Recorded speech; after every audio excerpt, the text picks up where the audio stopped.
After my boyfriend met my parents, he started acting strange and eventually ghosted me.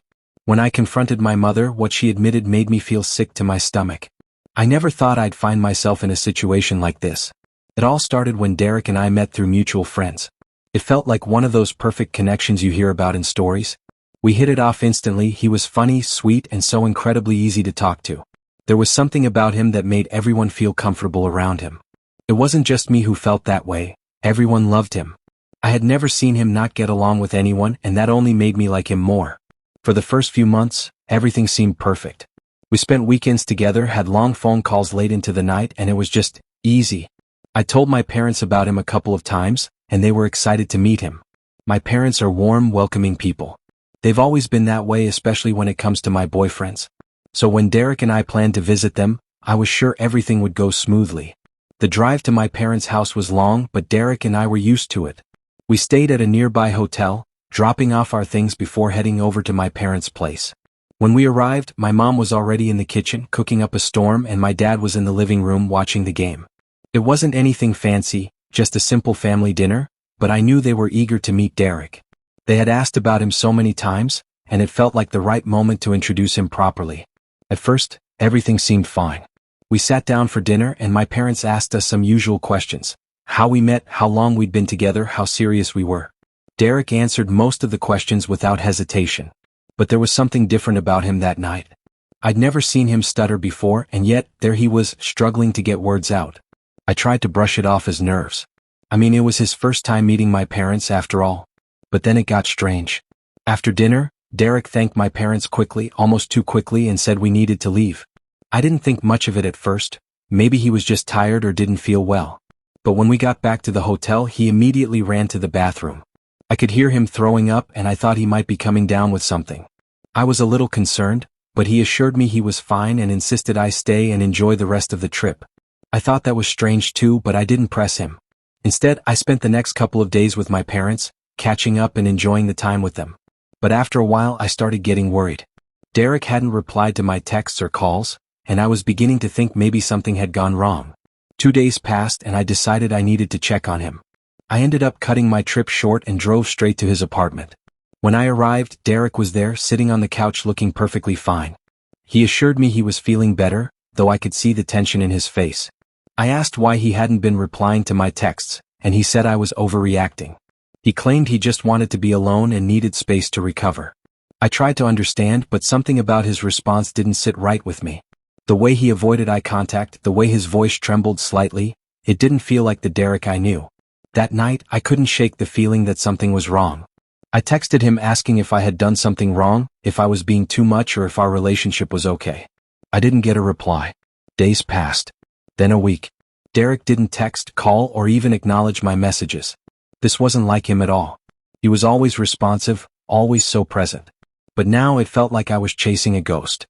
I was caught in a strange place.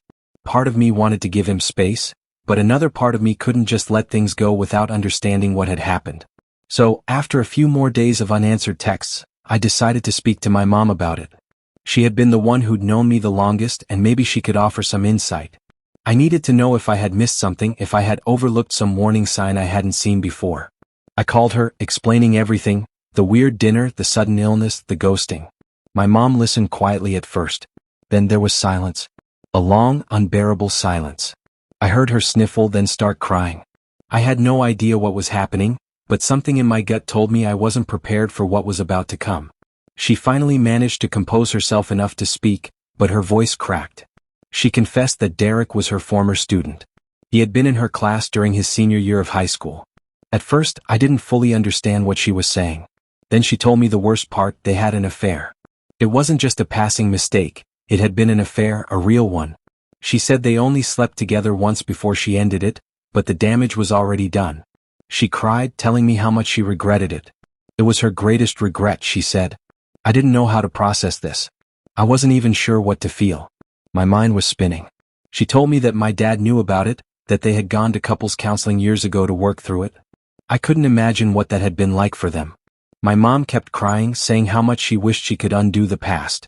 Then she told me something I didn't expect. She wanted me to break up with Derek. She didn't want her past mistakes to destroy my relationship. I didn't know what to say. I didn't know what to do. My mom's past, her secrets, were now hanging between us like a heavy fog. She said the age gap between Derek and me was concerning, and even though she had made her own mistakes, she felt that it could be too much for me to handle. I could hear the worry in her voice, the desperation to protect me from the hurt she had caused. I had to see Derek. I couldn't sit with that knowledge without confronting him. So, I went to his apartment again. When he opened the door, his face fell. He looked like he had been waiting for this moment, though I wasn't sure if he was relieved or terrified. He told me he needed to tell me something, but I stopped him. I already knew everything. The affair, the history, everything my mom had said. Derek's face turned pale. He apologized profusely, telling me that he hadn't known who she was until dinner. He said he recognized her the moment we walked into the house, and from there, everything spiraled. He had been scared of ruining my relationship with my parents, scared of what it would mean for us. He had ghosted me because he didn't know how to handle it and he didn't know what to say. I didn't know what to feel. On one hand, I could understand his fear. On the other hand, the mess of it all felt too much. I forgave him, but I also told him that I couldn't handle the complications. The weight of it all, his connection to my mom, the affair, the secrets, was too much for me to bear. The days that followed were a blur. I tried to process it, but every time I thought about it, I just felt sick. It wasn't just the affair that bothered me, but the fact that Derek had kept this from me. It was like the foundation of our relationship was built on a lie. I still miss Derek sometimes. There are moments when I think about the good times we had and the future we could have had. But then I remember everything and I can't get past the fact that he slept with my mother. It's a turn-off in every sense of the word.